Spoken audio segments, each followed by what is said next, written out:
ஹல்லேலூயா. நம்முடைய கர்த்தராகிய இயேசு கிறிஸ்துவின் நாமத்தினால் உங்கள் யாவரையும் வாழ்த்துகிறேன். நல்லா இருக்கீங்களா? தேவனுடைய கிருபையிலும் தயவிலும் வளர்ச்சி அடைகிறீர்களா?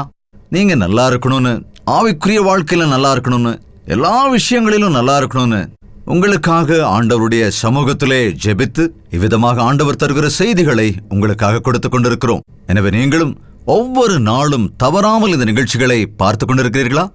தினந்தோறும் இந்த நாளிலே தேவன் என்னோடு என்ன பேசப் போகிறார் என்ற ஆவலோடு நீங்கள் தேவனுடைய வார்த்தைகளை கேட்கும்போது கட்டாயம் உங்களுடைய தேவைகள் எல்லாவற்றையும் சந்திப்பார். எனவே இன்றிலிருந்து தொடர்ந்து தவறாமல் இந்த நிகழ்ச்சிகளை பாருங்கள், தேவனுடைய ஆசீர்வாதத்தை பெற்றுக் கொள்ளுங்கள். எனவே இந்த வேளையிலும் தேவ வார்த்தைகளை கேட்பதற்கு தயாராக இருக்கிறீர்களா? ரோமருக்கு எழுதின நிருபம் 7வது அதிகாரம் 24வது வசனத்தை வாசிக்கிறேன். கவனிங்க. நிர்பந்தமான மனுஷன் நான், இந்த மரண சரீரத்தினின்று யார் என்னை விடுதலையாக்குவார்? ஐயோ ஐயோ ஐயோ, நிர்பந்தமான மனுஷனாயிருக்கிறேனே, அப்படிப்பட்ட இந்த மரண சரீரத்திலிருந்து என்னை யார் விடுதலையாக்குவார்? இப்படி கதறுவது யாரோ ஒரு திருடன் அல்ல, ஒரு விபச்சாரி அல்ல, ஒரு குடிகாரன் அல்ல. யார் தெரியுமா? பரிசுத்தன் என்று அழைக்கப்பட்ட பவுல். பவுல் ரட்சிக்கப்பட்ட பிறகும் கூட, ஆண்டவரை விசுவாசித்து அவருடைய ஊழியத்தில் இருக்கிற போதும் கூட அவ்வப்பொழுது அவனுடைய சரீரம் அவனை வேதனைப்படுத்துவது, அதை உணர்கிறான். அந்த சரீரம் அவனை கீழே இழுக்கிறது, அதை அறிந்து கொள்ளுகிறான். கவனிங்க, நீங்க எல்லாருமே இயேசுவை ஏற்றுக்கொண்டு இருக்கிறீங்க, ஆமாவா இல்லையா? நீங்கள் எல்லாருமே ஆண்டவருடைய பிள்ளைகளாக இருக்கிறீங்க, அப்படித்தானே? நீங்க எல்லாருமே பரிசுத்தர்களாய் வாழ விரும்புகிறீர்கள், ஆமாவா இல்லையா? அப்படி வாழ்றீங்களா? அப்படி வாழ முடியலங்க. ஐயோ, இருக்கவே முடியலங்க. சினிமா பார்க்காம, சீரியல் ஆரம்பிச்சுட்டா அப்படியே என் கண்ணு இழுக்குதுங்க. அந்த குடியை விட்டுணும்னு நினைக்கும் போது, அந்த ரோட்ல போகும்போது, அந்த வாசனை வரும்போது அப்படியே இறங்கி போயிடுதுங்க. அப்படித்தானே? அந்த பழைய பாவங்கள் என்னை அப்படியே இழுக்குது. என்ன செய்யறதுன்னே தெரியல. பொய் பேசக்கூடாதுன்னு நினைக்கிறேன், ஆனா பேசிடுறேங்க. ஆபாச படங்களை பார்க்க கூடாதுன்னு நினைக்கிறேன், ஆனா இன்டர்நெட்டுக்குள்ள போயிடுறேங்க. வேண்டாம் வேண்டாம் வேண்டாம் வேண்டாம் நினைச்சிட்டு அதுக்குள்ள உள்ள போய் பார்த்துக்கிட்டே இருக்கிறேங்க. என்ன செய்யறதுன்னே புரியல. அப்படிதானே? பொறுமையா இருக்கணும், சாந்தமா இருக்கணும்னு எவ்வளவோ பிரசங்களை கேட்டு இனி என்ன ஆனாலும் சண்டை போடக்கூடாதுன்னு நினைக்கிறேன், ஆனா குடும்பத்திலேயே தகராறு உண்டு பண்ணிடுறேன். சொல்றவங்க இருக்காங்களா இல்லையா? நாம ஆவிக்குரியவர்களாக இருக்கிறோம், ஆனா ரட்சிக்கப்படுறதுக்கு முன்னால சரீர பிரகாரமானவங்களா இருந்தோம். அதாவது நமக்கு ஒரு சரீரம் இருந்தது, நமக்குள்ளே, அதாவது நம் சரீரத்துக்குள்ளே தேவன் தம்முடைய ஜீவ சுவாசத்தை ஊதிய போது அந்த மனிதன் ஜீவாத்மாவானான். நமக்குள்ளே தேவனுடைய ஆத்மா இருக்கிறது நமக்குள்ளே. எனவே அது எப்பொழுதும் நன்றாக இருக்க வேண்டும், பரிசுத்தமா இருக்க வேண்டும், சுத்திகரிக்கப்பட்டதாக, பாவம் இல்லாததாக, தேவன் விரும்புகிற வகையிலே தேவனை ஆராதிக்க வேண்டும் என்ற ஆவலோடு இருக்கும். ஆனால் இந்த சரீரம் இருக்கிறது அல்லவா, இந்த சரீரம் சோறு வேணும், தூக்கம் வேணும், இதுக்கு தான் அடிச்சுக்கும். முழங்கால நிற்கணும்னா முழங்கால படிட்டு ஜெபிக்கணும்னா இப்ப வேண்டாம். சர்ச்சுக்கு போலான்னா ஐயோ தலைவலியா இருக்கிற மாதிரி இருக்கு, தலைவலி இருக்கிற மாதிரி இன்னும் வரல. அப்படித்தானுங்க? தேவனுடைய காரியம் என்றாலே அப்படியே ஒரு மாதிரி பின்னால இழுக்கும் சரீரம். ஆவிக்கும் சரீரத்துக்கு இடையில எப்போதும் போராட்டம் தான். நாம் தேவனுடைய பிள்ளைகளாக இருக்கும் போதும் கூட சரீரத்தில் தானே இருக்கிறோம். அவர் வரும்போது நமக்கு மகிமையின் சரீரம் கிடைக்கும், அப்ப இந்த சோதனைகள்லாம் இருக்காது. ஆனா இப்ப நாம மண்ணுக்குரிய சரீரத்தில் தான் இருக்கிறோம். எனவே மண்ணுக்குரிய இந்த சரீரம் எப்போதும் நம்மளை கீழே எடுத்துக்கிட்டே தான் இருக்கும். அந்த சரீரத்தை நாம் ஜெயிக்க வேண்டும் என்றால் ஆவிக்குரிய வகையில நம்ம பலமா இருக்கணும். ஆவிக்குரிய காரியங்கள்ல பலனோடு இருக்கணும்னா வாக்கியம், பிரார்த்தனை, தேவனுடனான ஐக்கியம், அப்படி தேவ சகவாசத்தோடு நாம் இருக்கிற வேளையிலே சரீரத்தை நாம் மேற்கொள்ள முடியும். ஆனால் அநேகர் சரீர பிரகாரமான எண்ணத்தோடு சரீரத்தை குறித்தே யோசிச்சு கொண்டிருக்கிறோம். காலை எந்திரிச்சிலிருந்து என்னத்தை சாப்பிடலாம், எப்ப தூங்கலாம், என்னத்தை குடிக்கலாம், எப்படி சம்பாதிக்கலாம், எங்கெங்க போகலாம் என்று சரீர காரியங்களை யோசிக்கிறோமே தவிர எழுந்த உடனே ஆண்டவரே எனக்கு இன்னொரு நாளை கொடுத்துருக்கீங்க நன்றி இன்னைக்கு நான் என்ன செய்யணும், இன்னைக்கு நான் எங்கெங்கெல்லாம் போகணும், இன்னைக்கு நான் எப்படியெல்லாம் நடந்துக்கணும், இன்னைக்கு நான் என்னென்ன வேலைகளை செய்யணும், இன்னைக்கு என்னுடைய சரீரத்தை நான் பரிசுத்தமா காத்துக்கணும், அதுக்கு உம்முடைய தயவு வேணும் என்ற ஜெபத்தோடு உம்முடைய வாக்குத்தத்தத்தை கொடுங்க என்று வசனத்தை தியானிக்க நாம் மறந்து விடுகிறோம். பவுல் சொல்லுகிறான், நான் தேவனுக்காக ஓடிக்கொண்டிருக்கிறவளேல் என் சரீரம் பின்னாலே இழுக்கிறது. ஐயோ, நான் எவ்வளவு நிர்பந்தமான மனுஷன்! இந்த மரணத்திற்கு ஏதுவான சரீரத்திலிருந்து யார் என்னை விடுவிப்பார்? நாட்களிலே யாரா இருந்தாலும் சரி, ஒருவேளை யாரையாவது கொன்னுட்டா அவங்களுக்கு என்ன தண்டனைன்னா, கொலை செய்தவனுடைய உடம்புல செத்து போன பணத்தை கட்டிடுவாங்களாம்.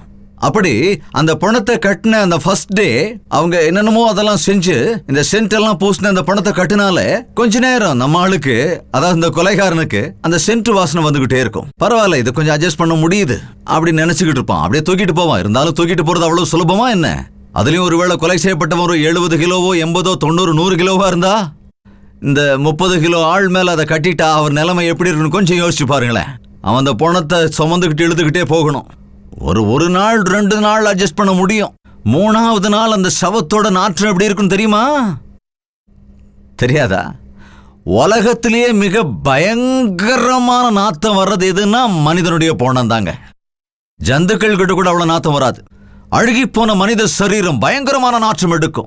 அப்படி நார ஆரம்பித்த உடனே அதை தாங்க முடியாம இவன் என்ன செய்வான்? ஓட ஆரம்பிப்பான். அப்படி ஓடும்போது அவன் முதுகில் இருக்கிற போன என்ன செய்யும்? அவன் கூட தானே இருக்கும். சோ இவன் ஓடும்போது அது மேல கீழே அப்படியே அடிச்சுக்கும். அப்படி அடிச்சு ஆடும்போது உள்ளுக்குள்ள இருக்கிற அந்த நாத்தம் என்ன ஆகும்? இன்னும் அப்படியே பிஞ்சு அந்த அழுக அந்த நாத்தம் இன்னும் ஜாஸ்தி ஆயிடும். அந்த நாத்தத்தோட அப்படியே ஓடுவான். அந்த நாத்தமும் அவனை துரத்திக்கிட்டே தான் இருக்கும் இல்லையா? ஐயோ பாவம்னு யாரும் விடுவிக்க மாட்டாங்க. அப்படி யாராவது கட்ட அவுத்துட்டு அவங்க மேல இந்த 2 பேரையும் சேர்த்து கட்டிடுவாங்க. அதனால யாரும் விடுவிக்க மாட்டாங்களாம். உனக்கு வந்த பாடம் நீ அனுபவி ராஜா அப்படின்னு யாருமே அந்த சவத்தை அவங்ககிட்ட இருந்து விடுவிக்க மாட்டாங்க. ஒருவேளை அப்படி விடுவிச்சுட்டா என்ன ஆகும்? இந்த 2 பேரையும் சேர்த்து அவன் மேல கட்டி விட்டுடுவாங்க. சோ அந்த சூழ்நிலையில இவன் அந்த நாத்தத்தை தாங்க முடியாம ஓடி ஓடி ஓடி ஓடி ஓடி ஓடி அந்த நாத்தம் தாங்க முடியாம அந்த பணத்தையும் தன்னிலிருந்து விடுவிக்க முடியாம கதற ஆரம்பிச்சிருவான். ஐயோ ஐயோ ஐயோ, நான் எவ்வளவு துர்பாக்கியம் உள்ளவன்! இந்த மரணத்திற்கு ஏதுவான சரீரத்திலிருந்து என்னை யார் விடுவிக்க கூடும்? ஐயா, யார் என்னை விடுவிப்பது? யாராவது விடுவீங்கன்னு சொன்னாலும் யாரும் அவனை விடுவிக்க மாட்டாங்க. கவனிங்க, நாம விசுவாசிகளானதற்கு பிறகு நம்முடைய சரீரம் இப்படித்தான் நம்மளை அப்படியே பின்னுக்கு இழுக்கும்.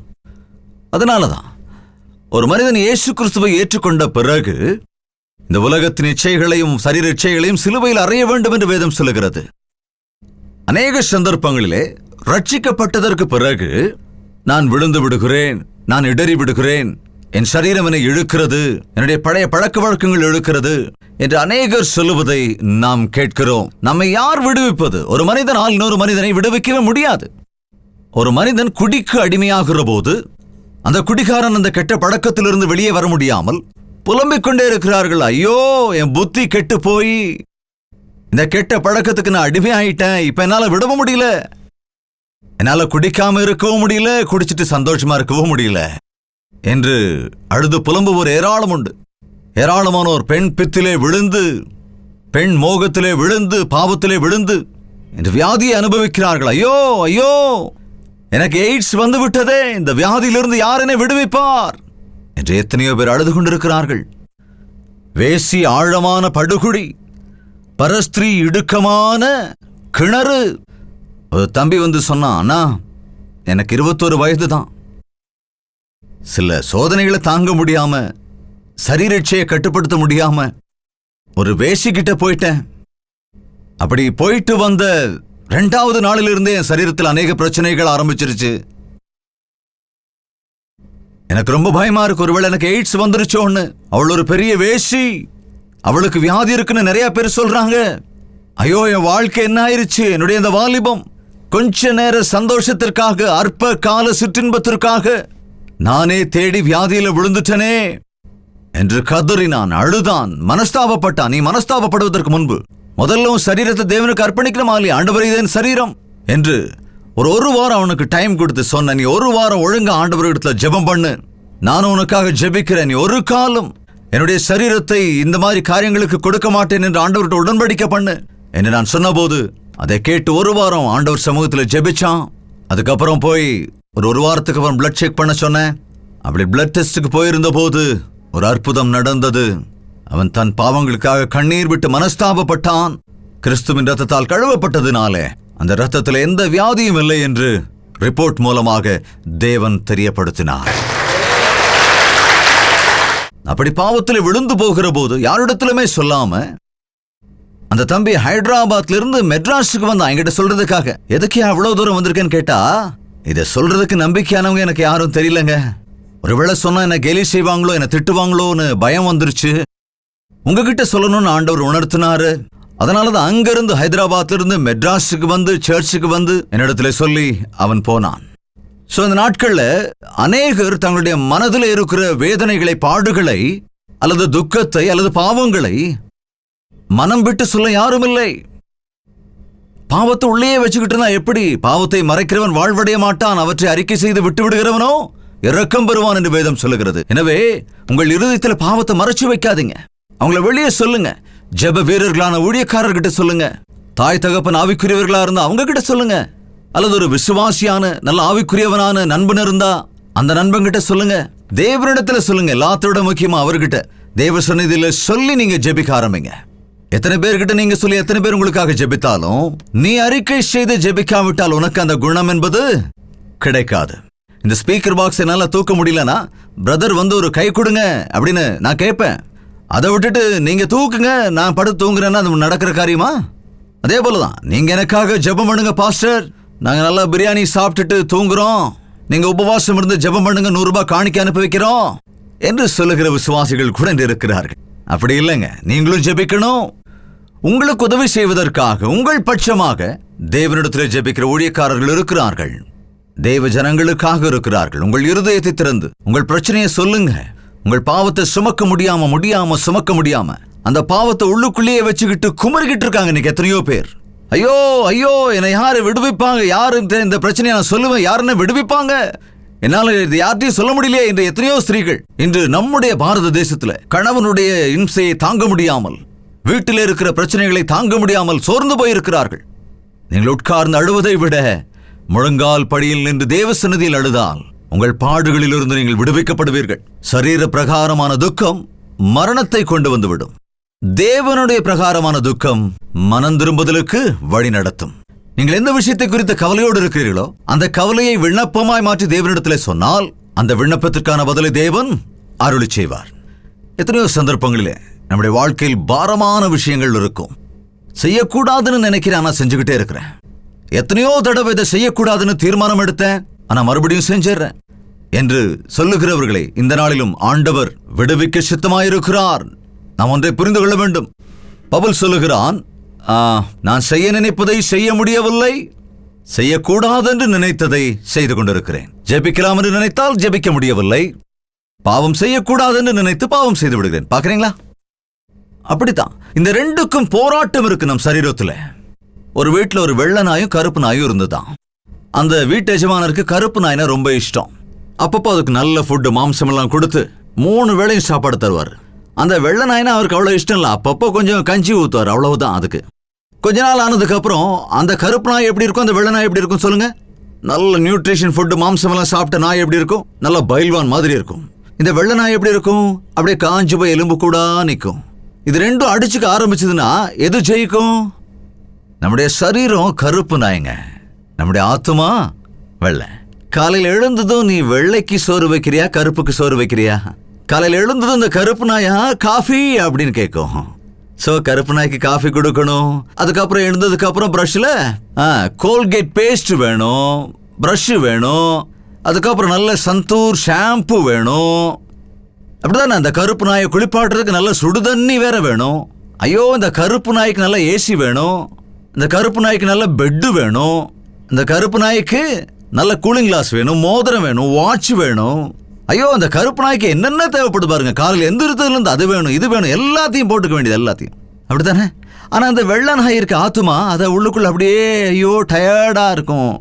ஐயா ஏசப்பானா கொஞ்சம் நல்லா இருக்குமே. சில பேர் ஆமேன் அப்படிமாங்க, ஜெபம் பண்ணுனா ஆமேன் அப்படிமாங்க. அதுதாங்க, அதுதான் கஞ்சி ஊத்துற மாதிரி. அடுத்தானே டெய்லி தேவனுடைய வசனம் ஒரு அம்மா சொன்னாங்க, பைபிள் படிக்கலைன்னா உனக்கு டிஃபன் தர மாட்டேன் அப்படின்னு ஸ்ட்ரிக்டா சொல்லிட்டாங்க. படிச்சுட்டேன் மம்மி அப்படின்னா. உடனே அந்த அம்மா பிரேக்ஃபாஸ்ட் வச்சுட்டாங்க. ஒரு 10 இட்லி சாப்பிட்டான். மறுபடியும் அடுத்த நாள், டேய் பைபிள் படிச்சிட்டியா? படிச்சுட்டேன்னா. அன்னைக்கு ஒரு 5 தோசை சாப்பிட்டான். 3ஆம் நாள் வந்தான். அவங்களுக்கு ஏதோ ஒரு சந்தேகம் வந்துச்சு. டேய் உண்மையா படிச்சியா நீ? படிச்சுட்டேன் மம்மி. என்னடா படிச்ச? நேத்து என் ஆத்துமாவே கர்த்தரை ஸ்தோத்திரின்னு படிச்சேன். இன்னைக்கு இயேசு கண்ணீர் விட்டாருன்னு படிச்சேன். எங்க படிச்சான் அத? கேலண்டர்ல போட்டிருப்பாங்க பாருங்க, சின்ன சின்ன வசனங்களை. அது கண்ணாடி முன்னால் நிற்கும் போது பக்கத்துல இருந்த கேலண்டர் தலைச்சிக்கிட்டே படிச்சுட்டு பைபிள் படிச்சுட்டானா. ஆனா இங்க மட்டும் இட்லி எடுத்து ஒரு 2 துண்டு மட்டும் சாப்பிட வேண்டியதானே, டைம் ஆயிடுச்சுன்னு சொல்லி. இங்க மட்டும் 10 இட்லி வேணும், 5 தோசை வேணும், ஒரு 2 துண்டு இட்லி, 2 துண்டு தோசை, 2 துண்டு சப்பாத்தி சாப்பிட்டான்னு வை. நீ எப்படி இருப்ப கொஞ்ச நாள்ல? வசனம் மட்டும் சின்ன சின்னது போதுமா? சாப்பிடுறது மட்டும் இந்த அளவுக்கு வேணும். அதனால சரீரம் பலப்படுது, ஆனா ஆத்துமா பலனற்று போய் கிடக்குது. அதனால அந்த ஆத்துமா சொல்லுது, செய்யாத தப்பு, பாவம் பண்ணாத, பொய் சொல்லாத, சாராயம் குடிக்காத, ஆபாச படத்தை பார்க்காத அப்படின்னு உள்ளுக்குள்ள அது முடங்கிக்கிட்டே இருக்கும். ஆனா அந்த சரீரம் இது பலமா இருக்குல்ல, அதோட வார்த்தை அது கேட்கறது இல்ல. சரீரம் தான் ஜெயிக்கிறது. அதனாலதான் நாம ஆவிக்குரியவர்களா வாழணும்னா ஆவிக்குரியவர்களா இருப்பதற்கு தேவையான சமயத்தை கொடுக்க வேண்டும். ஒரு நாள்ல 24 மணி நேரத்துல தேவனுக்கு தசம பாகத்தை கொடுத்தா, தசம சமயத்தை கொடுத்தா 2.5 மணி நேரம் குறைஞ்சபட்சம் நீங்க தேவனுக்கு ஒவ்வொரு நாளும் தேவ சந்நிதியில நீங்க ஜெபித்து தியானித்து பாருங்க. அப்புறம் சரீர காரியத்துக்கு நீங்க இடம் கொடுக்க மாட்டீங்க. பாவங்களை சுலபமா மேற்கொள்ளுவீங்க. சாத்தான் உஃப்னு அப்படியே ஊதி தள்ளிடுவீங்க. அவ்வளவு நீங்க விட மாட்டீங்க. சாத்தான் தானே, நாம விழக்கூடாதுங்க. நாம தள்ளினா சாத்தான் விழணும். பிசாசுக்கு எதிர்த்து நில்லுங்கள், அப்பொழுது அவன் உங்களிடத்திலிருந்து ஓடி போவான். நாங்க நிக்கவே மாட்டான், ஓடி போயிடுவானா. சோ ஆவிக்குரியவர்களாய் நாம் வாழ வேண்டும். ஆவிக்குரிய காரியங்களுக்கு மதிப்பு தர வேண்டும். அதை விட்டுட்டு ஏதோ கொஞ்ச நேரம் சண்டே மட்டும் அப்படியே சர்ச்சுக்கு போயிட்டு வந்துட்டு அங்க பாஸ்டர் கிட்ட கிடைக்கிற அந்த கொஞ்சம் கஞ்சியை குடிச்சிட்டு, ஐயோ தப்பு பண்ணிட்டையா, இனிமேல நான் உங்களுக்காக வாழ்வையா அப்படின்னு சொல்லுவோம். ஆனா வீட்டுக்கு போனதுக்கு அப்புறம் பைபிளை தூக்கி மூலையில போட்டுருவோம். சோ இப்படிதான் சண்டே, ஞாயிற்றுக்கிழமை கிறிஸ்தவர்கள் இருப்பாங்க, அல்லது குட் ஃப்ரைடே, அல்லது ஈஸ்டர், சிலுவையில இயேசு அறையிறதுக்கு, அல்லது கிறிஸ்துமஸ் அன்னைக்கு. அதை விட்டா நியூ இயருக்கு ஒரு புது பைபிளோட வரணும்னு சொல்லி மறைச்சு வச்சிருந்தாரு. 30 வருஷமா அதே பைபிளை வச்சிருக்கான். இத்தனை வருஷமா அதோட ஜிப்ப கூட திறக்கல. என்னங்க, பைபிளை மறைச்சு வைக்காதீங்க, பழசாயிடுமோன்னு சொல்லி. அது பழசாகட்டும், அது கிழிஞ்சு போகட்டும், என்ன ஆனாலும் பரவாயில்ல. உன்னுடைய பைபிள் எந்த அளவுக்கு கிழிஞ்சிருக்கோ அந்த அளவுக்கு உன் இருதயம் நல்லா இருக்குன்னு அர்த்தம். உன் பைபிள் படிச்சு பழசா இருந்தா அந்த அளவுக்கு உன்னுடைய இருதயம் புதுசா இருக்குன்னு அர்த்தம். உன் பைபிள்ல எந்த பேஜ்லயும் எதுவும் எழுதப்படாம இருக்குதுன்னா உன் இருதயத்துக்குள்ள எந்த தேவனுடைய வாக்கியமும் போகலன்னு அர்த்தம். வேதத்தை வாசிங்க. தாவீது சொல்றான், உமக்கு முன்பாக நான் பாவம் செய்யாமல் இருக்கும்படியாக உம்முடைய வார்த்தைகளை என் இருதயத்திலே வைத்திருக்கிறேன். உம்முடைய வார்த்தைகளின் இருதயத்தில் இருப்பதனால் அது என்னை பாவம் செய்யாமல் காத்துக்கொள்ளுகிறது. இந்த நாட்களிலே நான் தேவ பிள்ளை என்று சொல்லிக் கொள்ளுகிறோமே தவிர சரீரத்திலே, சரீர காரியங்களிலே, சரீர இச்சைகளிலே நமக்கு ஜெயம் இல்லை. எனவே சரீரத்துக்குரியவர்கள் சரீரத்துக்குரிய மாம்ச காரியங்களை குறித்தே சிந்திப்பார்களாம். ஆனால் ஆவியின்படி நடக்கிறவர்கள் ஆவிக்குரிய விஷயங்களின் மீதுதான் நோக்கமாயிருப்பார்கள். சரீர பிரகாரமான காரியங்கள் என்றால் உலக பிரகாரமான ஆஸ்தி, பாஸ்தி, அலங்காரம், அழகு, ஆடம்பரம் இவற்றை குறித்து யோசித்துக் கொண்டிருப்பாய் என்றால் நீ கிறிஸ்தவன் என்று நினைத்துக் கொண்டிருக்கிறாய். ஆனால் நீ சரீர பிரகாரமானவனே தவிர ஆவிக்குரியவன் அல்லவே அல்ல. ஆவிக்குரியவனோ, எனக்கு ஒரு மகிமையான சரீரத்தை தேவன் அருளுவார், இந்த உலகத்துல இந்த வாழ்க்கைக்கு பிறகு எனக்கு ஒரு நித்திய ஜீவன் இருக்கிறது, நான் பரலோக ராஜ்யத்திற்கு போவேன், அங்கே பசியோ பிணியோ இல்லை, அந்த ராஜ்யத்திலே நான் தேவனுடைய பிள்ளையாய் வாழ வேண்டும், என் பெயர் ஜீவபுத்தகத்தில் எழுதப்பட வேண்டும், தேவனுக்கு பிரியமான வாழ்க்கை இந்த உலகத்திலே நான் வாழ வேண்டும் என்ற சிந்தையோடே கூட நீ நம்பிக்கையோடு வாழ்வாய். என் தேவன் எனக்கு வேண்டியதை தருவார், எனக்கு எப்பொழுது தேவையோ அப்பொழுது தருவார் என்று கடன் வாங்காமல் கையேந்தி நிற்காமல் தேவன் மீது விசுவாசத்தோடு இருப்பார்கள் ஆவிக்குரியவர்கள். சரீர பிரகாரமானவர்களோ யாரையாவது அடித்தோ, நொறுக்கியோ, கெஞ்சியோ அல்லது அபகரித்தோ பணக்காரராகணும்னோ பெரியாள் ஆகணும்னோ முயற்சி பண்ணிக்கிட்டே இருப்பாங்க. ஆனா தொடர்ந்து மாம்சத்தின்படி நடப்போம் என்றால் நாம் செத்து போவோம். அப்படின்னா இயேசுவின் பிள்ளைகள் சாக மாட்டாங்களா? எல்லோரும் தான் சாவோம். ஆனால் மரித்ததற்கு பிறகும் இன்னொரு மரணம் இருக்கிறது. 2வது மரணம், அதாவது அக்னி கந்தகத்திலே எரிகிற ஒரு பாடு. நீ சரீர பிரகாரமாக இந்த உலகத்திலே வாழ்ந்து கொண்டு நான் எல்லாரை விட நல்லா இருக்கிறேன், நான் கிறிஸ்தவங்களை விட நல்லா இருக்கிறேன், பிரார்த்தனை பண்றவங்களை விட நானே நல்லா இருக்கிறேன், அவங்க எப்போதும் அழுதுகிட்டே இருப்பாங்க, எப்போதும் ஆண்டவர் ஆண்டவருங்கிறாங்க, கையை கட்டிக்கிட்டு கட்டுப்பாடோடு இருக்காங்க. என்னப்பா என்ஜாய் பண்றேன், ஜாலியா இருக்கேன் என்று இஷ்டம் போல மனம் போல வாழ்கிறவன் பார்க்கிறதுக்கு ஜாலியா இருப்பான். மாடி மேல மாடி கட்டுற மாதிரி தெரியும், கார் மேல கார் வாங்குற மாதிரி தெரியும், எல்லாத்துலயும் உயர்வா இருக்கிற மாதிரி தெரியும். நாம தான் ஏதோ இருக்கிற மாதிரி இருப்போம். கவனிங்க, ஆனால் அந்த சரீர பிரகாரமானவர்களுக்கு நரகம் உண்டு, நித்திய மரணம் உண்டு. ஆனால் ஆவியானவர்களுக்கோ ஜீவன் உண்டு, நித்திய ஜீவன் உண்டு. அந்த சிந்தையோடு இருக்கிறவர்கள் ஆசீர்வதிக்கப்படுவார்கள். அநித்தியமான பாவ சந்தோஷங்களை விட தேவனுக்காக துன்பத்தை அனுபவிப்பது நலம். எகிப்தின் பொக்கிஷங்களை விட கிறிஸ்துவின் நிமித்தம் வரும் நிந்தை பாக்கியம். கிறிஸ்தவர்களாகிய நாம் பரலோகத்தின் மீது சிந்தையை வைக்க வேண்டும். இந்த உலக ஆசைகளின் மீது, இந்த ஆடம்பரங்களுக்காக போராடக்கூடாது. இப்பொழுதும் இந்த வேளையில நீங்கள் சரீர பிரகாரமானவர்களா, ஆவிக்குரியவர்களா? எங்களுக்கு எதுவும் புரியலங்க அப்படிங்கிறீங்களா? உலக பிரகாரமான காரியங்கள் மீது மனசு வைக்காதீங்க. ஆவிக்குரிய வாழ்க்கையிலே வளர்ச்சி அடையணும்னு ஜெபிங்க. ஒரு தடவை யோசிச்சு பாருங்க, நீங்க எப்போவெல்லாம் உங்கள் உள்ளுக்குள்ளே பலப்படுத்தப்படுகிறீர்களோ, ஆசீர்வதிக்கப்படுகிறீர்களோ, தேவனுக்கு உங்கள் இருதயத்தை தருகிறீர்களோ, உங்கள் இருதயத்துக்குள் கிறிஸ்து வருகிறாரோ, அப்பொழுது நீங்க எப்படி இருப்பீங்க? எப்படி இருப்பங்க? சொல்லுங்க. ராஜாவுடைய வஸ்திரங்கள் நமக்கு தேவையில்லை. ஆனா ராஜா எங்க இருக்கிறாரோ நான் அங்க இருப்பேன். நான் எப்படி இருப்பேன்? ராஜா எங்க இருப்பாரு? சொல்லுங்க, எங்க இருப்பாரு? அரண்மனையில் இருப்பார். ராஜா அரண்மனையில் இருப்பார். கவனிங்க, இப்ப எங்கிட்ட எதுவும் இல்லை, ஆனா நான் அரண்மனையில் இருக்கேன். அப்ப எங்கிட்ட என்ன இருக்கும்? எங்கிட்ட எல்லாமே இருக்கும். அப்படித்தானுங்க. இன்னைக்கு ஏசப்பா எனக்கு இதை கொடுங்க, நான் எடுத்துட்டு போயிடுறேன், எனக்கு அதை கொடுங்க, இதை கொடுங்க அப்படின்னு சொல்றாங்களே ஒழிய ஆண்டவரை நீங்க வாங்கன்னு சொல்றது இல்லை, நீங்க எங்கூட இருங்கன்னு சொல்றது இல்லை. அன்று தாவீது சொன்னான், நீர் என்னோடு இருந்தால் இந்த உலகத்தின் காரியங்கள் எதுவுமே எனக்கு. அப்படின்னா என்னங்க அர்த்தம்? நீர் இருந்தால் இந்த உலகத்தில் இருக்கிற எல்லாம் எனக்கு இருக்கும். இருக்கும். ஆண்டவரை பிடிச்சுக்கணுங்க. அவர் நம்மோடு இருக்கும்போது நம்மகிட்ட எல்லாமே இருக்கும். கஷ்டங்கள் கூட இருக்கும். அப்பா, ஆண்டவரை பிடிச்சுக்கும் போது ஒருவன் என்னை பின்பற்ற விரும்பினால் தன்னுடைய சிலுவை எடுத்துக்கொண்டு என்னை பின்பற்றி வர கடவன். அவர் சிலுவை எடுக்கும் போது நீ எங்க இருக்கணும்? இப்ப வேண்டாம் ஆண்டவரே, சிங்காசனத்தில் இருக்கும்போது நான் வந்துடுறேன், சிலுவை எடுத்தா நான் இங்கே உட்காந்துக்கிறேன் அப்படின்னு சொல்ல முடியுமா? இந்த நாட்களில் நாமும் கூட கிறிஸ்துவோடே கூட நிந்தையை அனுபவித்தால் கிறிஸ்துவோடே கூட சந்தோஷத்தை அனுபவிப்போம். சிலுவை இல்லாமல் கிரீடம் இல்லைங்க. If there is no cross, no crown. சிலுவை இல்லை என்றால் கிரீடம் இல்லை. சோ இன்னைக்கே ஒரு தீர்மானம் எடுங்க. என் சரீரத்தை விட என் ஆவிக்குரிய காரியங்களுக்கு தான் முக்கியத்துவத்தை நான் தருவேன்.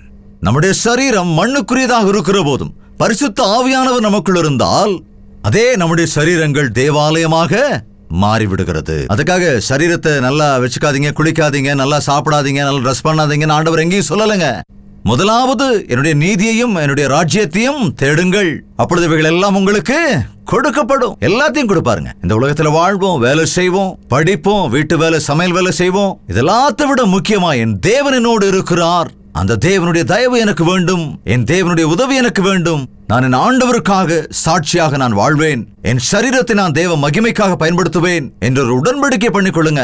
அப்போ நீங்க ஆசீர்வதிக்கப்படுவீங்க. உங்களுக்கு வியாதி வந்தால் குணமாக்கப்படுவீங்க, உங்களுக்கு பொருளாதார சிக்கல் வந்தால் அது தீர்க்கப்படும், உங்களுக்கு சோதனை வந்தால் அதை மேற்கொள்ளுவீங்க, உங்களுக்கு சிரமம் வரும்போது தேவனுடைய ஆதரவை பார்ப்பீங்க.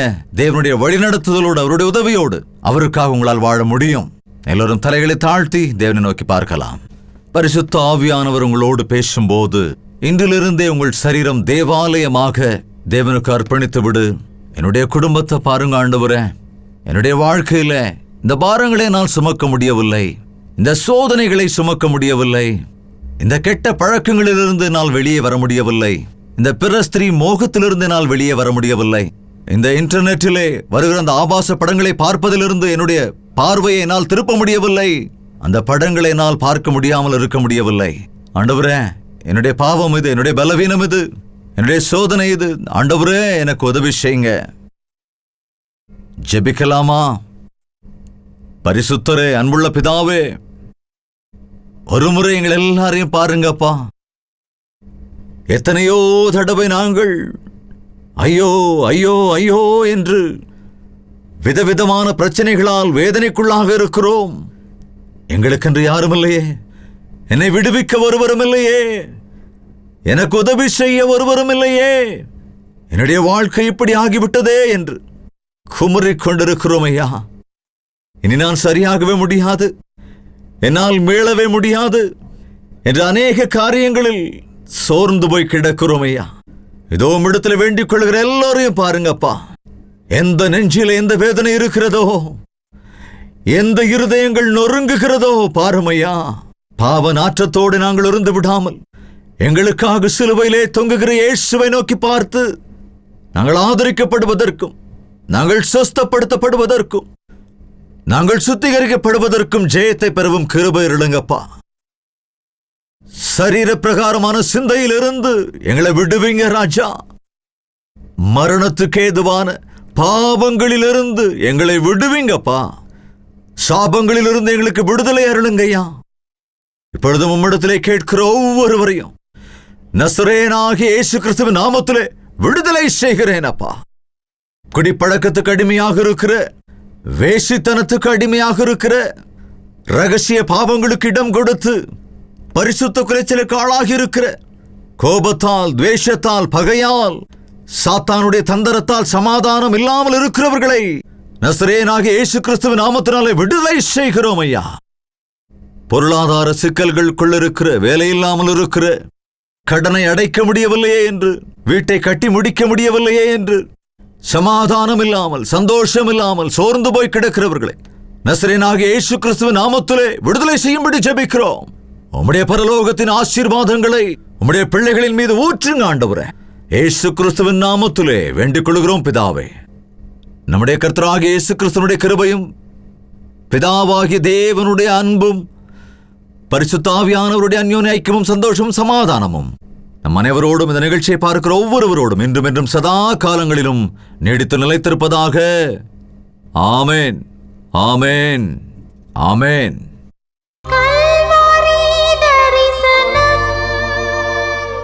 நீங்கள் கேட்ட இந்த செய்தி உங்களுக்கு ஆசீர்வாதமா இருந்தா அந்த விஷயத்தை இப்பவே ஒரு போன் பண்ணி எங்களுக்கு தெரியப்படுத்துங்க. அதே போல உங்கள் ஜெப தேவைகளையும் எங்களுக்கு தெரியப்படுத்துங்க. உங்களுக்காக ஆண்டவர் சமூகத்திலே ஜெபிப்பதற்கு எங்கள் ஜெப வீரர்கள் தயாராக இருக்கிறாங்க. அது மட்டுமில்லாம நீங்கள் தெரியப்படுத்துகிற ஜெப தேவைகளை விவரமாக எழுதி எனக்கும் அனுப்புகிறார்கள். நாம் எல்லோரும் சேர்ந்து உங்களுக்காக ஜெபிக்கிறோம். நீங்களும் ஜெபிங்க. அப்பொழுது தேவன் அருளுகிற ஆசீர்வாதங்களை கட்டாயம் நீங்கள் பெற்றுக்கொள்வீர்கள். உண்மையாகவே இந்த நிகழ்ச்சி மூலமாக நீங்கள் தொடப்பட்டிருப்பீர்கள் என்றால் இந்த நிகழ்ச்சியை தாங்க வேண்டிய பொறுப்பு கூட உங்கள் மீது இருக்கிறது என்பதை நினைவு கூர்ந்து ஆண்டவர் உங்கள் இருதயத்தில் ஏவினால் உங்கள் நன்கொடை மற்றும் காணிக்கைகளை நீங்கள் ஆன்லைன் மூலமாகவோ DDMOS மூலமாகவோ அனுப்பி வையுங்கள். நீங்கள் அப்படி அனுப்பும்போது தயவு செய்து உங்கள் பெயர், முகவரியை தெரியப்படுத்துங்கள். ஏனென்றால் அப்பொழுது உங்களுக்கு ரெசிப்டையும் நீங்கள் கேட்கிற மற்ற காரியங்களையும் உங்களுக்கு அனுப்ப அது உதவியாயிருக்கும். சோர்ந்து போன நிலையில் இருக்கீங்களா? பரீட்சையில ஃபெயில் ஆயிட்டா என்னாகுமோன்னு பயத்தோட இருக்கீங்களா? மன அழுத்தத்தில் இருக்கீங்களா? ஏதோ என் கையை விட்டு போயிடுமோ அல்லது அது கிடைக்காதோ அப்படிங்கிற ஒரு பயத்தோட இருக்கீங்களா? இங்க பாருங்க, நம்மை நேசிக்கிற தேவன் நமக்கு எது எப்பொழுது தேவையோ அவற்றை அப்பொழுது தருவார். அதோட சில சமயங்களில் வெற்றி, தோல்வி என்பது சர்வசாதாரணம் தான். சில சமயங்களில் நாம கேட்டது ஒரு வேளை கிடைக்காம போகலாம். சில சமயங்களில் கேட்காமையே நமக்கு சில காரியங்கள் கிடைக்கலாம். இன்னும் அநேக சந்தர்ப்பங்கள்ல நாம நினைச்சதை விட, எதிர்பார்த்ததை விட அளவுக்கு அதிகமா ஆண்டவர் தருவார். சோ நீங்க இயேசு கிறிஸ்துவை விசுவாசித்து அவர் சமூகத்தில் ஜெபித்து பாருங்க. சமாதானத்தை பெற்றுக்கொள்வீங்க, மேலான காரியங்களை பெற்றுக்கொள்வீங்க. எல்லா விஷயங்கள்லையும், எல்லா சூழ்நிலைகள்லையும் சந்தோஷமா உங்களால இருக்க முடியும். உங்களுக்காக நாங்க ஜெபிக்கணும்னு நீங்க விரும்புனா உங்கள் பெயர் மற்றும் முகவரியை எங்களுக்கு தெரியப்படுத்துங்க. ஆண்டவர் சமூகத்தில் உங்களுக்காக ஜெபிக்க நாங்க தயாரா இருக்கிறோம். நீங்களும் ஜெபிங்க. கட்டாயம் தேவன் நமக்கு ஜெயத்தை தருவார். ஆண்டவருக்கு சித்தமான மறுபடியும் சந்திக்கலாம். அது வரைக்கும் தேவனுடைய மகா கிருபை நமக்கு துணையாயிருப்பதாக. உங்கள் தேவைகள் எல்லாவற்றையும் நீங்கள் எழுத வேண்டிய முகவரி ஜெயபால் ஃபவுண்டேஷன்ஸ், இலக்கம் 29, new colony road, Velachery, Chennai 6,42,00,000.